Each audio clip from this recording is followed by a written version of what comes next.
Silentium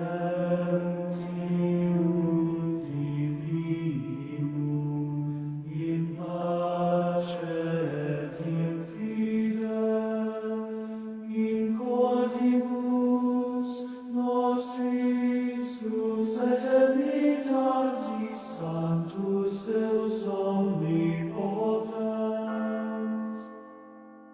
They call it retreat, escape, withdrawal from the world. The monastery walls, they say, are where weak men hide from life's battles, where the fearful seek shelter from the storm. But stand at the gates of any ancient abbey, look at those stones, feel the weight of centuries in that silence.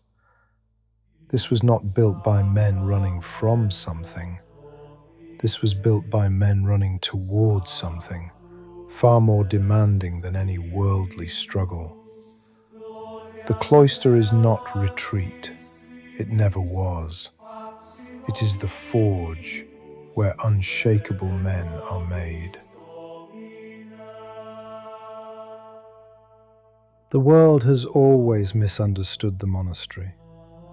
Even in its golden age, when Benedictine abbeys dotted Europe like jewels across a crown, the monastic life was seen as somehow lesser, removed, irrelevant to the real world of politics, warfare, commerce. But consider what those monks actually did. While empires rose and fell, while kingdoms warred and collapsed, the monks preserved. They copied manuscripts.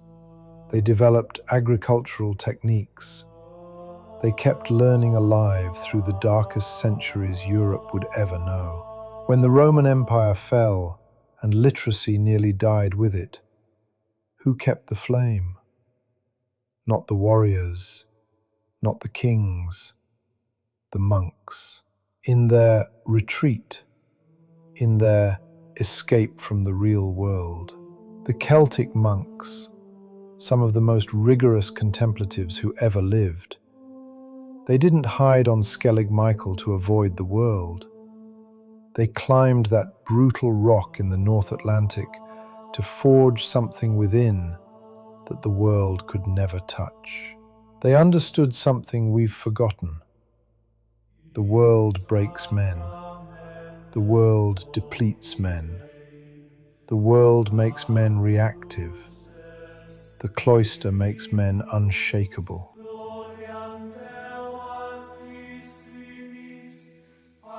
So what is the cloister if it's not a retreat? Think of it as a training ground, not for battle, though the monks would call it that, but for something deeper. The liturgy of the hours. 7 times daily, the monks stopped everything to pray. Lauds at dawn, terce, sext, none through the working day, vespers as light faded, compline before sleep. This wasn't piety, this was architecture. They were building internal structures, creating rhythms that ran deeper than emotion, deeper than circumstance, deeper than the chaos of the moment. When everything around you is falling apart, and it will, it always does eventually, what keeps you standing? Not willpower. Willpower is exhaustible, not motivation. Motivation is weather, it comes and goes. What keeps you standing is architecture. Internal structures so deep, so integrated, that they don't require thought or feeling. They just are. The cloister provided the framework to build that. Stability, one of Benedict's 3 vows, not just staying in one place, but becoming immovable in yourself. Developing a center of gravity that external circumstances cannot shift. obedience, not civility, but surrender to wisdom greater than your reactive ego, learning to respond rather than react. Poverty, freedom from the tyranny of possession. When you own nothing, nothing owns you. These weren't restrictions, they were liberation protocols. The monks understood what modern men are just beginning to rediscover, that true strength comes not from constant stimulation, but from deep wells of internal silence.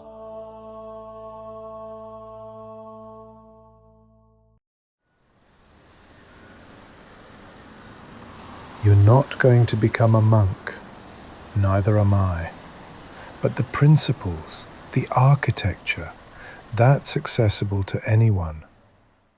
The world you live in is designed to make you reactive. Every notification, every headline, every manufactured urgency is pulling you into their rhythm, not yours. You're not in control of your attention. You're not in control of your emotional state. You're not in control of your internal architecture. You're being moved by external forces every moment of every day. The Sacrae path, what we're building here, is about reclaiming that. Not through dramatic transformation, not through willpower or grinding discipline, through rhythms, through architecture, through building structures in your internal life that become unshakable. Start with the simplest monastic practice, the hours.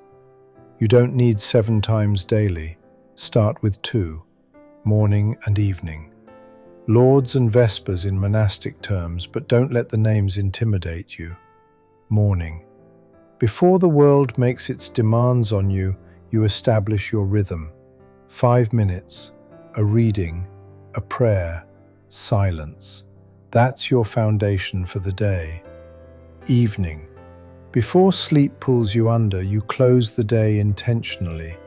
You don't carry the chaos into your rest, you set it down.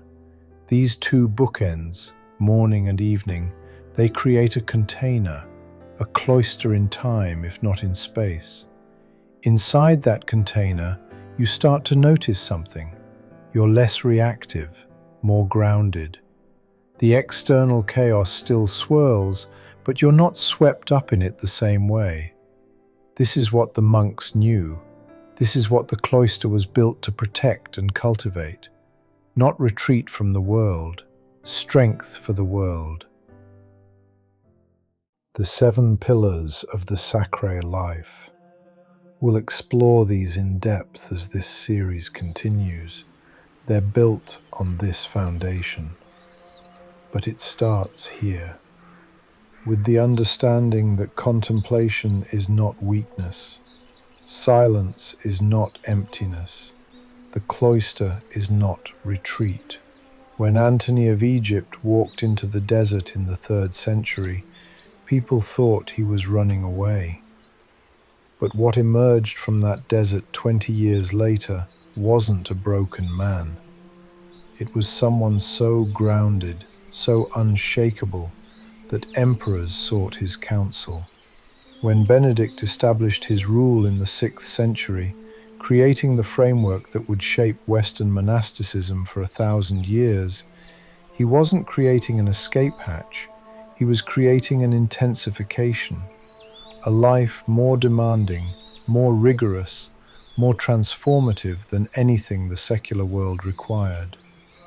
The warrior fights external battles, the monk fights internal ones. But here's what the world never tells you. The internal battles are harder.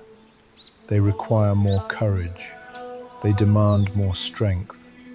And when you win them, when you build that internal architecture, when you establish those rhythms, when you create that unshakable center, the external battles become almost irrelevant. Not because you're avoiding them, because you're no longer moved by them.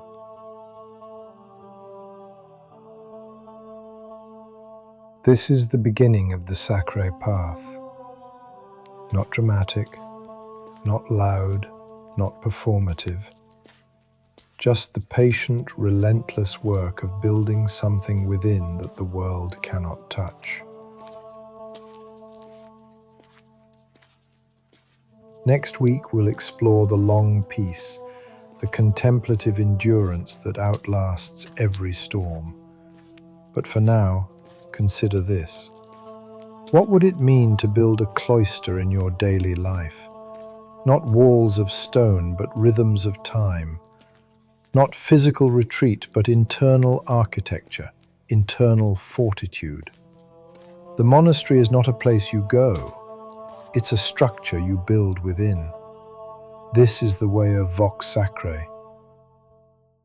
Walk the path.